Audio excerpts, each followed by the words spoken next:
નમસ્કાર બાળકો, તમે બધા કુશળ હશો, મજામાં હશો? આવો આજે આપણે અભ્યાસની શરૂઆત કરીએ. અભ્યાસની શરૂઆત પહેલાં એકવાર બ્રહ્મનાદ કરીએ. ઓ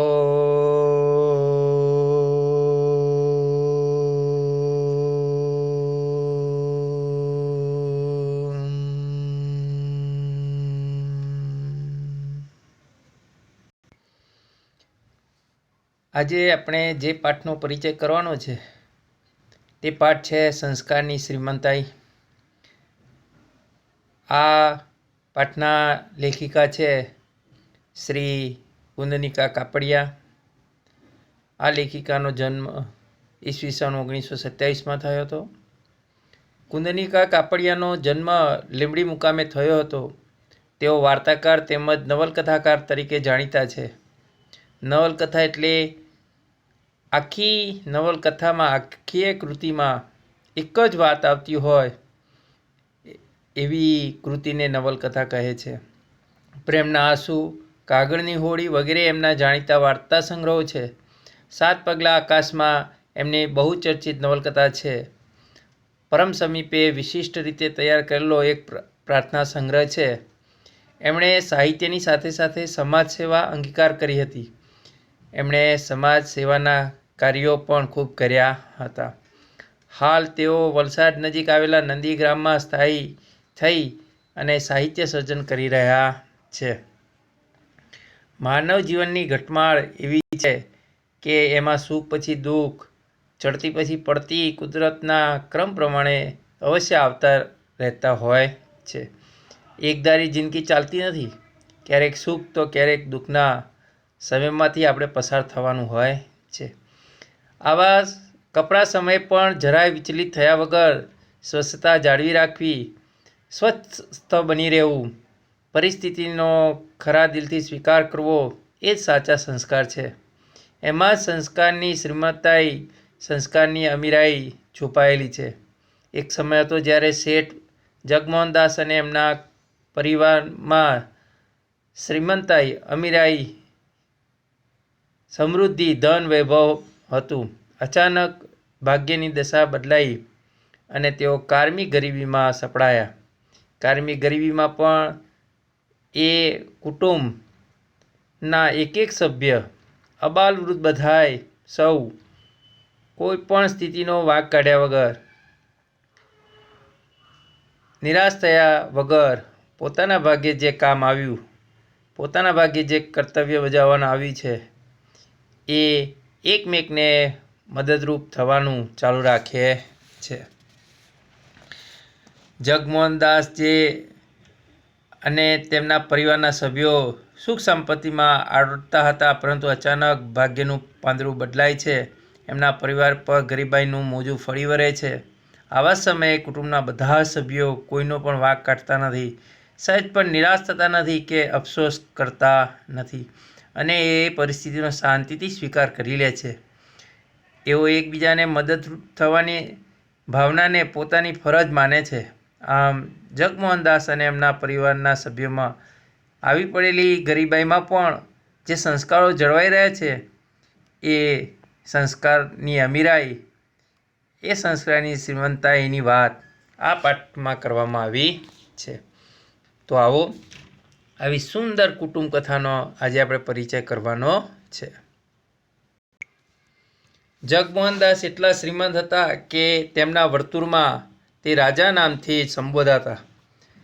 એટલે કે એમને ઓળખનારા બધા એમને રાજા કહીને બોલાવતા હતા. લક્ષ્મીદેવીએ 2 હાથે એમની આરતી ઉતારી હશે. માં લક્ષ્મીને એમના પર ખૂબ મહેરબાની, ખૂબ દયા હશે, ખૂબ કૃપા દ્રષ્ટિ હશે. 60 લાખ રૂપિયાને ખર્ચે એમણે દરિયા કિનારે બંધાવેલો એમનો આસમાની આનંદ મહેલ રાત્રે દીવાના ઝળહળાટથી અલકાપુરીની યાદ આપી જતો હતો. એમને એ જમાનામાં 60 લાખ રૂપિયા ખર્ચો કરી અને દરિયા કિનારે એક આસમાની કલરનો આનંદ મહેલ નામે એક બંગલો બનાવેલો. આ બંગલો એવો હતો કે જે સ્વર્ગના મહેલની આપણને યાદ અપાવી જાય એવા રોશનીથી એ ઝગમગતો હતો. તેમને ઘેર 6 મોટરગાડીઓ હતી અને નોકર ચાકરનો તો પાર નહોતો. ખૂબ બધી એમના ત્યાં ગાડીઓ હતી અને ઘણા નોકરો એમના ઘરે કામ કરતા હતા. જગમોહન દાસના કુટુંબના 8 સભ્યો હતા. એમના પત્ની પાર્વતીબેન, વૃદ્ધ પિતા દયાળજીભાઈ, 26 વર્ષનો પુત્ર સુમોહન, પુત્રવધુ ઉત્પલ્લા, તેમના 2 બાળકો મિલન અને મૃણાલ, 16 વર્ષની પુત્રી પ્રીતિ અને જગમોહનદાસ પોતે. આવડા મોટા વૈભવી સ્થાનમાં જ્યાં દરેક જણ પોતાની ઈચ્છા પ્રમાણે કરી શકતું હોય, ત્યાં કુટુંબમાં સંઘર્ષનો કે એવો કોઈ પ્રસંગ શાનો ઊભો થાય?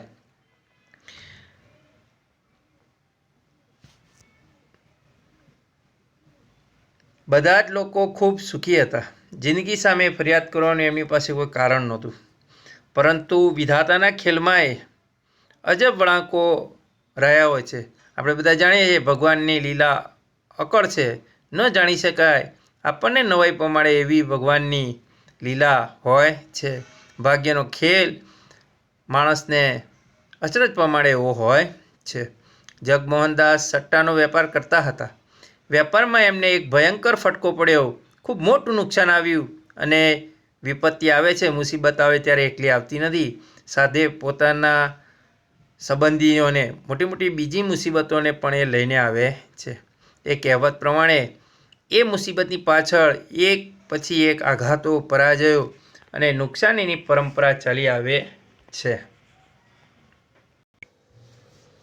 તો આપણે આગળ જોયું એમ જગમોહનદાસની પરિસ્થિતિ કેવી હતી, એમનો પરિવાર કેવડો છે, એ કેવી રીતે જીવન પસાર કરતા હતા અને આજે એમની કઈ સ્થિતિ થઈ છે, એનું વર્ણન આપણે અત્યાર સુધીના પાઠમાં જોયું. હવે આગળ લેખિકા લખે છે કે થોડા વર્ષોમાં જગમોહનદાસ બધું જ ખોઈ બેઠા. એ ન માની શકાય એવી વાત હતી. આટલી બધી સંપત્તિ, આટલો વૈભવ, આ માન સ્થાન બધું જ પાણીના રેલાની માફક આંખ ઉઘડતા ન ઉઘડતામાં વહી ગયું. પાણીના રેલાની માફક આંખ ઉઘડતા ન ઉઘડતા વહી જવું એટલે થોડા જ સમયમાં બધું ચાલ્યું ગયું. નુકસાન એવડું મોટું હતું કે શેઠને પોતાનો બંગલો પણ વેચી નાખવો પડ્યો.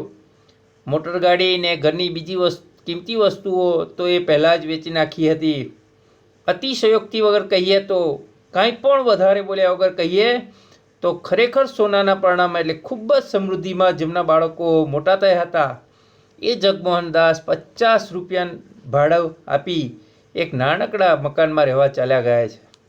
શ્રીમંતાઈ માણસના સ્વભાવને એક પ્રકારની અક્કડતાથી સજાવી રાખે છે. શ્રીમંત માણસના સ્વભાવમાં ગર્વ જોવા મળે છે. વૈભવનું ઊંચું આસન એને સ્વભાવને અમીરી, બેપરવાહીનો આંચળ પહેરાવે છે. બેપરવાહીનો આંચળો પહેરાવવો એટલે લાપરવાહ બની અને પોતાની અંદર જીવનમાં કંઈક છુપાવીને જીવવાનો પ્રયાસ કરવો.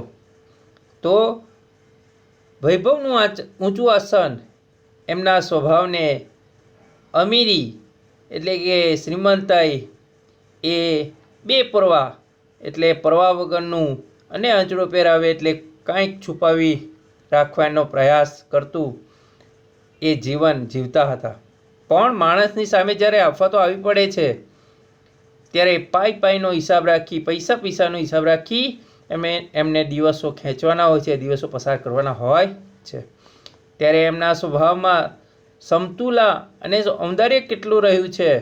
સમતુલા એટલે સમતા, સમજણ, અને ઔદાર્ય એટલે ઉદારતા કેટલી રહી છે, એ નિરીક્ષણ કરવાની, એ મૂલ્યાંકન કરવાની, એ અવલોકન કરવા જેવી વસ્તુ હોય છે. જગમોહનદાસ શેઠ નાના બની ગયા પછી ઘરમાંથી ઘણા નોકરોને રજા આપવામાં આવી હતી. કેવળ એક ઘાટીનું કામ કરતો હતો. એક માણસ એમને ત્યાં નોકર તરીકે કામ કરતો હતો. રસોઈનું કામ સ્ત્રી વર્ગે ઉપાડી લીધું હતું. ચળકતી નવી મોટરોમાં ફરતા શેઠિયાને બદલે હવે એમના ઘરે નાના સામાન્ય માણસોની અવર જવર વધી ગઈ હતી.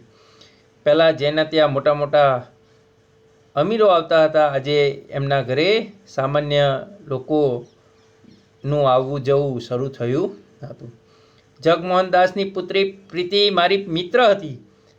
આજ પાઠના નાયક જગમોહનદાસની દીકરી પ્રીતિ આ લેખિકાની મિત્ર હતી. હું એ લોકોને ઘણા સમયથી ઓળખતી હતી, પણ મારું એમને ત્યાં જવાનું ઓછું રહેતું. પણ એમની બદલાયેલી સ્થિતિ પછી હું એમને ત્યાં અવારનવાર જતી અને પ્રીતિ પણ એમની બાને કામમાં મદદ કરતી. આ જે પ્રીતિની બહેનપણી છે, જે આપણને આ વાર્તા કહી રહી છે, એ પ્રીતિ અને એની મમ્મીને કામમાં મદદ કરવા વારંવાર એમના ઘરે જતી હતી. એ લોકોને કદી કામ નહોતું કર્યું, એટલે અગવડ તો પારાવાર ઊભી થતી, પણ તેઓ એને નિભાવી લેતા. આ પરિવારે કામ કર્યું નહોતું, એટલે ઘણી બધી મુસીબતો, ઘણી બધી તકલીફો ઊભી થઈ હતી, પણ તેઓએ આ પરિસ્થિતિમાં પણ પોતાનો નિભાવ, પોતાનો ગુજારો, પોતાનું જીવન જીવવાનું નક્કી કરી દીધું હતું. એક દિવસ બપોરે હું એમને ત્યાં ગઈ ત્યારે બહારના વરંડામાં દયાળજીભાઈ બેઠા બેઠા ચશ્મા ચઢાવીને છાપું વાંચતા હતા. પાસે જઈને મેં કહ્યું, નમસ્કાર દાદા, કેમ છો? તબિયત તો સારી છે ને? ત્યારે છાપું ખસેડી ચશ્મા ઠીક કરી મારી સામે જોઈ દાદા મીઠું હસ્યા. ઘણા દિવસે આવી બેટા. પ્રીતિ કહેતી હતી તું બહારગામ ગઈ છો, તબિયત તો સારી છે ને? ત્યારે પ્રીતિની બેનપણી કહે છે, હું તો દાદા વળી કઈ દિવસે મજામાં નથી હોતી, પણ તમે કેમ છો એ કહો. દાદાએ એક હળવો નિશાસો નાખ્યો. દુઃખ વ્યક્ત કરતાં કહ્યું, મારે શું દુઃખ છે દીકરી? ત્યારે બેઠો બેઠો ખાતો હતો, આજે બેઠો બેઠો રોટલા ખાઉં છું. મને કશી વાતની તકલીફ નથી. હજુ આજે પણ સવારે હું પથારીમાં ઉઠું કે મસાલો નાખેલી ગરમ ચાનો સરસ કપ હાજર થઈ જાય છે. વહુ મને પૂછીને રસોઈ બનાવે છે ને મારી તબિયત માટે જુદું રાંધે પણ છે. બપોરે છાપું વાંચું છું ને સાંજે ફરવા જાઉં છું. મોટર નથી એટલે હવે ચાલવાની કસરત મળે છે, એ ઉલટું સારું રહે છે. તો દાદા તમે નિશાસો અફસોસ કેમ મૂક્યો? કેમ અફસોસ વ્યક્ત કરો છો? ત્યારે દાદા કહે છે, એમ છે દીકરી, જ્યાં સુધી સાહેબી હતી ત્યાં સુધી બેઠો બેઠો ખાતો હતો, એ કશું ખરાબ નહોતું લાગતું. પણ આજે જેણે કદી કશું કામ નહોતું કર્યું એવા પાર્વતી, પ્રીતિ, ઉત્પલા જોશભેર, હિંમતભેર કામ કરવા લાગ્યા છે, ત્યારે હું બૂઢો કશું કર્યા વગર ખાઉં છું. એ વાત મને ખૂંચે છે, એ વાતનો મને અફસોસ છે, એ વાતનું મને દુઃખ છે. પણ હવે હું શું કરી શકું? મારી જવાનીમાં તો મેં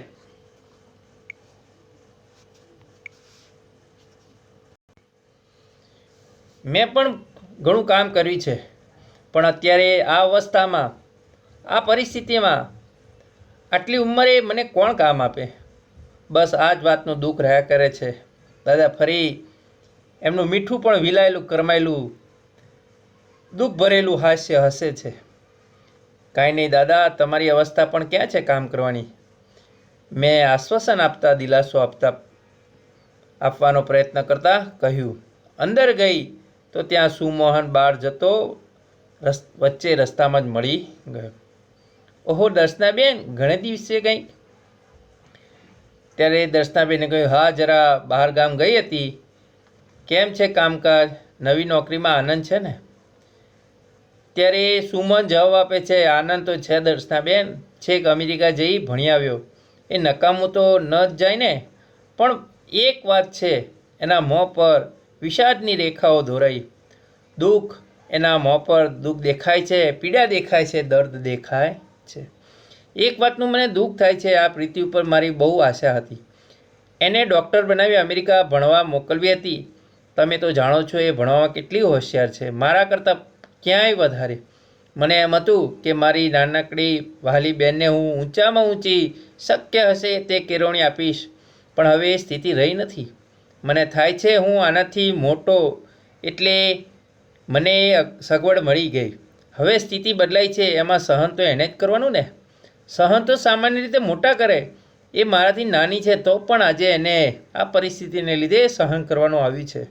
આટલું બોલતા એનો અવાજ ભીનો થઈ જાય છે, એની આંખમાં આંસુ આવી જાય છે, એ બોલતા બોલતા ગળગળો થઈ જાય છે, ભાવ વિભોર બને છે. એના હૃદયમાં રહેલી આ પ્રેમ સવરવાણી જોઈને મારા દિલમાં પણ કરુણા ઉભરાઈ આવી. હું બોલી, કાંઈ નહીં સુમનભાઈ, સંયોગથી પરાજિત ન થાય અને મુશ્કેલીઓ સામે ઝૂકી જવાને બદલે લડત આપે એનું નામ જીવન. એ કહે છે કે સંયોગોથી, પરિસ્થિતિથી પરાજિત નહીં થવાનું, હારવાનું નથી અને મુશ્કેલી સામે ઝૂકી જવાનું નથી, એને તાબે થવાનું નથી, એને ડરી જવાનું નથી, પણ એને લડત આપવાની છે અને એનું નામ તો સાચું જીવન છે. તમે આવા પુરુષાર્થી છો, તમે મહેનતુ છો, પછી પ્રીતિબેનની શેની ચિંતા? રસોડામાં ભાભી ચોખા વીણતા હતા.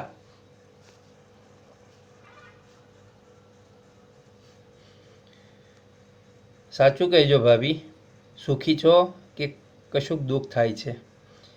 ત્યારે તપસ્વિનીની જેમ હસીને, તપસ્વીની ઉમા મા પાર્વતી ની જેમ સુંદર હાસ્ય સાથે, સુંદર સ્મિત સાથે હસીને ઉત્પલાબેન બોલ્યા, અરે બેન, તમે શું એમ માનો છો કે બંગલોને મોટર ગાડી જ માણસને સુખ આપે છે?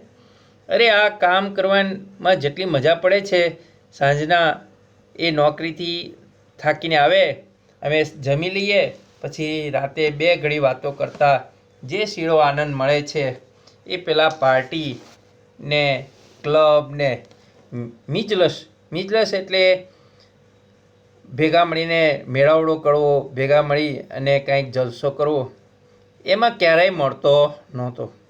પણ એક વાતનો રંજ મનમાં છે, એક વાતનો અફસોસ, એક વાતનું દુઃખ મને મનમાં છે. આજ સુધી ઘરકામ કર્યું નથી એટલે બરાબર ફાવટ આવી નથી, બરાબર ફાવતું નથી. કામ કરતાં ખૂબ વાર લાગે, પુષ્કળ સમય નીકળી જાય છે. થાય છે પહેલેથી થોડું કર્યું હોત ને તો આજે આટલો વખત એની પાસે ન જાત અને આજે મને વખત મળત, હું પણ થોડું ઘણું કમાઈ લેત અને એમના બોજને હલકો કરી શકત. બોજને હલકો કરવો એટલે એમની જવાબદારીમાં હું પણ ભાગીદાર બનત, હું પણ કાંઈક મદદ કરત. બસ આટલો શોખ મનમાં થયા કરે છે. પણ મને લાગે છે કે થોડા સમયમાં મને આ કામની ફાવટ આવી જશે, પછી હું કોઈ શાળામાં કે એમ કામ કરવા જઈ શકીશ. પાર્વતીબેન માળા ફેરવીને હમણાં જ ઊભા થયા હતા. મને જોતાં જ બોલ્યા, આવ દર્શના, તું આવે છે તો ગમે છે. હું તો હવે એકલી પડી ગઈ છું.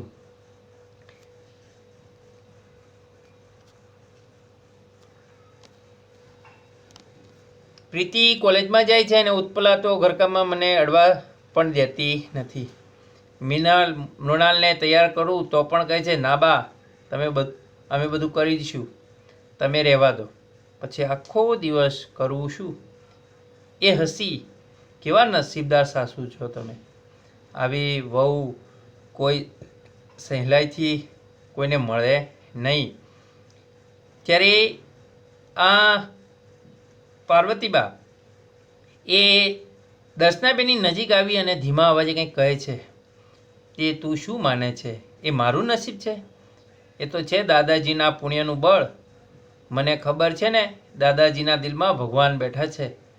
જિંદગી આખી કદી ખોટું કામ એમણે કર્યું નથી. એમણે કોઈ ખોટું કામ કર્યું નથી, ખોટું વચન બોલ્યા નથી, કોઈનો તિરસ્કાર કર્યો નથી. ભગવાને સંપત્તિ લઈને તો ઉલટાની વધુ મોટી આશીષ, મોટા આશીર્વાદ અમને આપ્યા છે.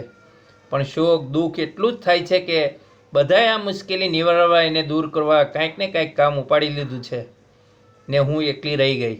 મને થયું કપડાં સીવતા શીખું તો સંચો ઘેર વસાવી શકાય, પણ ડૉક્ટરે કહ્યું છે કે આંખે ઝાંખપ છે. ઝાંખપ એટલે આંખોમાં હવે કમજોરી આવી છે, આંખોમાં તકલીફ છે, એટલે આંખનું કોઈ કામ હમણાં કરતા નહીં. દવા થઈ જાય પછી ચશ્મા લેવા પડશે. ખરે ટાંકણે વિઘ્ન ઊભું થયું એટલે ખરા સમયે વિઘ્ન આવ્યું છે. બસ આટલું ના હોત તો કશીએ ખોટ નહોતી. જો મને આંખોની તકલીફ ન હોય તો હું પણ મદદગાર બનત. અહીંયા આપણે એક એક પાત્રમાં જોયું કે ગરડા દાદા, સુમોહન, ઉત્પલા ભાભી અને પાર્વતીય બધા જ પોતે કાંઈક ને કાંઈક કરી અને આ પરિસ્થિતિમાં એકબીજાને મદદરૂપ થવા માગે છે. કોઈ પરિસ્થિતિથી નાસીપાત થયું નથી, ડરી ગયું નથી. આ એમના સંસ્કારોની અમીરાઈ આપણને અહીંયા જોવા મળે છે. બહાર જઈ પ્રીતિનો હાથ પકડી હું બોલી, પ્રીતિ તું તો ખૂબ ભાગ્યવાન છે. જે ઘરના લોકોમાં આટલી કર્તવ્ય ભાવના, કામ પ્રત્યેની લાગણી, પોતાને ઘસી નાખવાની આટલી ઝંખના હોય, પોતાને ઘસી નાખો એટલે ખૂબ મહેનત કરવાની જેની ઈચ્છા છે, પ્રબળ ઈચ્છા હોય, એમના પ્રેમની સુવાસ તો સાચે જ તને ઈર્ષા કરવા જેવી ભાગ્યશાળી બનાવી દે છે. તને તો એટલો પ્રેમ મળ્યો છે કે બીજાને ઈર્ષા થાય એવી તું નસીબદાર છો. મારી સામે આનંદથી જોઈ પ્રીતિ બોલી, કર્તવ્ય ભાવના? હું તો એને શ્રીમંતાઈ કહું છું. આ ખાલી કામ કરવાની ભાવના નથી, પણ આ તો અમીરાઈ છે. પેલી શ્રીમંતાઈ તો વસ્તુનો આડંબર હતો. અત્યાર સુધી જે અમીરાઈ હતી, જે શ્રીમંતાઈ હતી, એ તો બહારથી દેખાતી વસ્તુઓનો દેખાડો હતો, ખાલી આડંબર હતો, ખાલી ઢોંગ હતો, બહારની ચીજો હતી. સાચી શ્રીમંતાઈ, સાચી અમીરાઈ તો સૌના દિલમાં વસી છે. સંસ્કારની શ્રીમંતાઈ અમારા બધાના મનમાં, અમારા દિલમાં જે વસી છે એ તો સાચી અમીરાઈ કઈ છે? સંસ્કારની અમીરાઈ છે. એમ ન હોત ને, જો અમે સાચા સંસ્કારી ન હોત ને, તો આર્થિક દ્રષ્ટિએ આટલા મોટા પતન પછી, આટલા મોટા પતન પછી અમે સી રીતે અમારા ઘરની એ જ સંવાદિતા એટલે સહમતિ, એકબીજાની જે સંપીને રહીએ છીએ એ જ આનંદ, આ સંપીને રહેવાનો આનંદ, અખંડતાનો આનંદ જે જાળવી શકે છે ને, એ જાળવી શકત નહીં. પ્રીતિના મોઢે પોતાના પરિવાર માટે આવું સાંભળી અને દર્શનાબેન ખુશીથી પ્રીતિનો હાથ પકડે છે અને કહે છે, ઘણા મોટા ધનની સ્વામીની બની છો પ્રીતિ. તું તો ઘણા મોટા ધન, સંપત્તિ, સંપદાની માલિક બની ગઈ છો પ્રીતિ.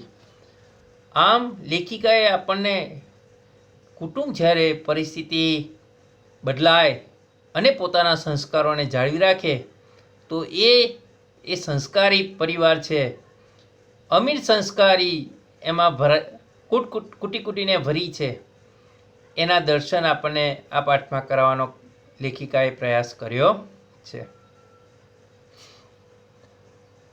આ પાઠ લેખિકાનું પુસ્તક દ્વાર અને દિવાલમાંથી લેવામાં આવ્યો છે.